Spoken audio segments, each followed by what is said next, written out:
yu bëri booba yéen a ngi recruter ay chargé de mission alors que am na ay médecins yu taxawal ci réew mi fa ma leen xaare premier ministre boo waxee réduction train de vie de l'État nga wax ni avion bi ñu xam ne dañ ko jëndoon ci jamono Covid avion présidentiel. jërëjëf monsieur le premier ministre man nga jël kàddu indi say tontu.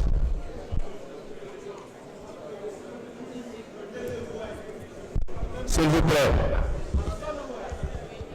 nañu wéyal déglu bi.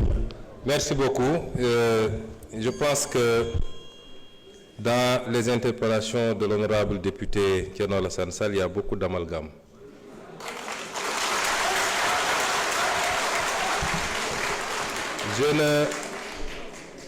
Je n'ose pas mettre ça dans la mauvaise foi, mais je pense qu'à un certain niveau, il faut prendre le temps d'aller écouter ce que les gens ont dit et non pas de se laisser emballer par les commentaires et les commérages. Je n'ai jamais dit que tel fonds était haram. J'ai dit que la caisse noire. Je vous dis après que vous ayez le temps d'écouter par vous-même. J'ai toujours dit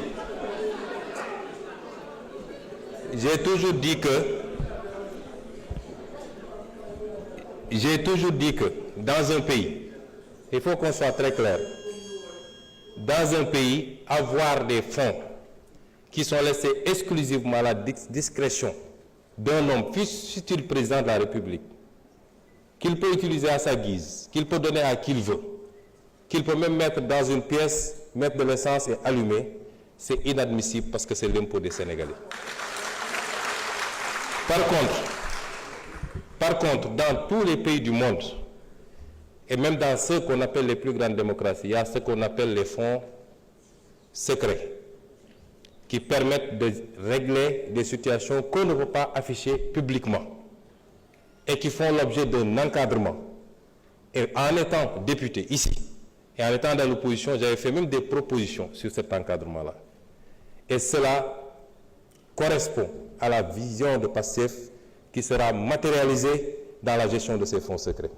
Parce que nous respectons toujours nos engagements, nous. Et nous, au moins, on a pris ces engagements, vous les avez jamais pris. Ça veut dire que vous auriez largement joui des fonds politiques, comme vous avez joui du régime de Macky Sall pendant des années sans avoir jamais dénoncé. Et vous ne pouvez pas aujourd'hui donner des leçons. Le budget 2024, le budget 2025 est un budget qui a été pris dans les conditions que tout le monde connaît. C'est un budget à minima qui a permis au moins de sauver cette année budgétaire, de ne pas être face à un blocage à la date, à l'échéance, mais il était évident qu'entre l'installation de l'Assemblée nationale et le moment du vote du budget, il était impossible de procéder à l'élaboration d'un budget dans des standards que tout le monde accepte. Et c'est pourquoi nous sommes en train de travailler à la loi de finances rectificative que vous appelez, qui sera celle qui sera réellement conforme à notre programmation. Et austérité, c'est vous qui l'avez dit. Nous ne sommes pas dans l'austérité. C'est l'impression que vous ne comprenez pas ce que c'est que l'austérité. Nous ne voulons pas que le pays s'arrête malgré la situation difficile. Nous voulons aujourd'hui travailler malgré tout, en faisant des efforts sur nous-mêmes, à dégager des marges budgétaires qui nous permettent, tout en continuant à respecter nos engagements, aussi bien par rapport à la dette intérieure que par rapport vis-à-vis de nos engagements internationaux, de pouvoir avoir des marges budgétaires pour lancer le programme Vision 2050.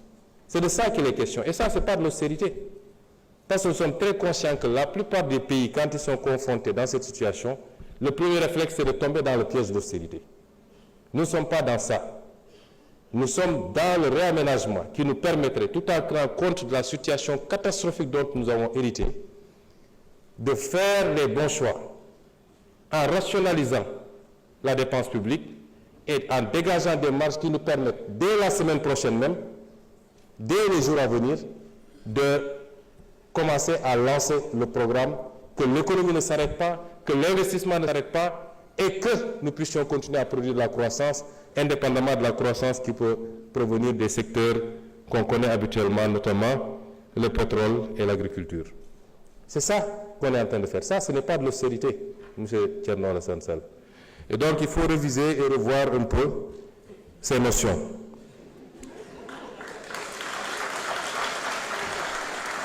Et vous dites que nous sommes restés 11 mois sans prendre de mesures. Ah non. Durant ces 11 mois, on en a tellement pris des mesures correctives. Mais il se trouve que quand vous arrivez, vous héritez d'un État. Vous lancez des travaux. On ne se lève pas pour dire je rationalise telle agence, j'enlève, etc. On fait des études pour être sûr que les choix qu'on va faire sont les bons. Un État, c'est assez sérieux. Et durant le temps de ces études, il fallait continuer à faire tourner l'État, comme on dit. Et il fallait mettre des gens à la place qu'il faut pour qu'ils travaillent. Parce qu'il n'est pas question aussi qu'on laisse des gens qui ne partagent pas notre vision, qui ne comprennent pas notre combat, continuer à vouloir piloter des directions générales stratégiques ou des agences où on a besoin aujourd'hui de nous installer dans la vision 2050.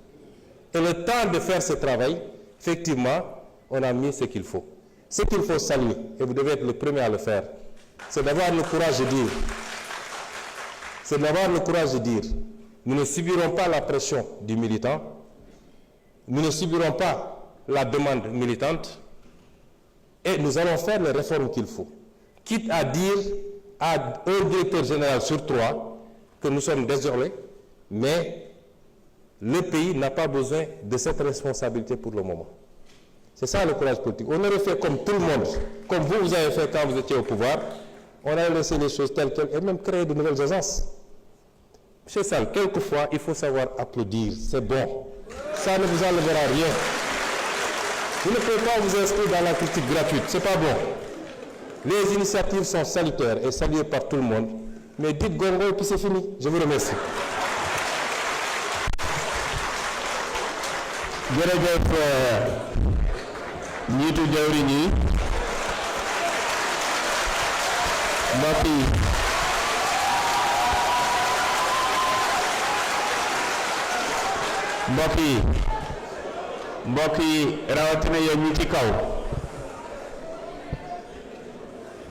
mbokk yi rawatina yéen ñi ci kaw ñu wàññi tàcc yi ak coow li ndax benn règlement intérieur mayewu ko ñaar saa yi ngeen tàccoo yéen a ngi wàññi temps bi nga xam ne moom la war a wax parce que saa yi ngeen tàccoo day taxaw te li mu war a wax bari na kon ñu bàyyi ci xel kon ñu ngi woo honorable député Mbène Faye